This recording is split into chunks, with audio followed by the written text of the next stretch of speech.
Hello friends, இன்றைக்கி நம்ம பார்க்க போகிற ரெசிபி சிறுக்கீரை பொரியல். இந்த சிறுக்கீரை பொரியல் எப்படி 10 நிமிஷத்தில் செய்யலான்னு பார்க்கலாம் வாங்க. இந்த மாதிரி செஞ்சு கொடுத்தீங்கன்னா குழந்தைங்க ரொம்ப விரும்பி சாப்பிடுவாங்க. எப்படி செய்யலான்றதை பார்ப்போம் வாங்க. அடுப்பில் சட்டியை வச்சுட்டு எண்ணெய் ஊற்றிக்கோங்க. எண்ணெய் காஞ்சதும் கடுகு பொரிஞ்சதும் சீரகம் பொரிஞ்சதும் பூண்டு குட்டி குட்டியாக கட் பண்ணியிருக்கேன்.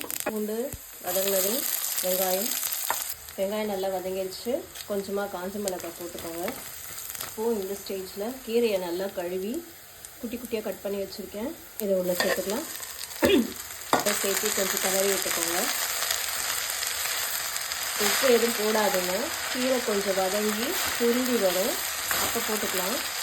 பாருங்கள், கீரை நல்லா வதங்கிடுச்சு. இப்போ இந்த ஸ்டேஜில் தேவையான அளவு உப்பு போட்டுக்கோங்க. போட்டு வதக்கி விடுங்க. கொஞ்சமாக தண்ணி ஊற்றி வேக விடுங்க. கொஞ்சமாக தண்ணி ஊற்றிட்டு கிளறி விட்டுக்கோங்க. மூடி போட்டு ஒரு 10 நிமிஷம் வேகட்டும். அதுக்குள்ளே கீரை இறக்கும் போது போட்டு இறக்குற மசாலாவை கொஞ்சம் அரைச்சிக்கலாம்.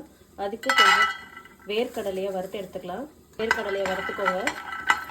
வேர்க்கடலையை வறுத்து நல்லா தோலில் போட்டு ஒரு மிக்ஸி ஜாரில் போட்டுக்கோங்க. போட்டு நல்லா ஒன்று பதியாக அரைச்சிக்கோங்க.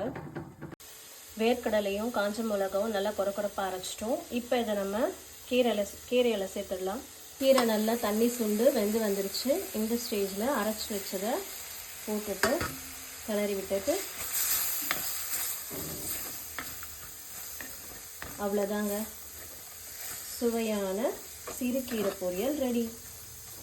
இந்த ரெசிபி உங்களுக்கு பிடிச்சிருந்ததுன்னா லைக் பண்ணுங்கள், ஷேர் பண்ணுங்கள், கமெண்ட் பண்ணுங்கள், மறக்காமல் சப்ஸ்கிரைப் பண்ணுங்கள். தேங்க்யூ.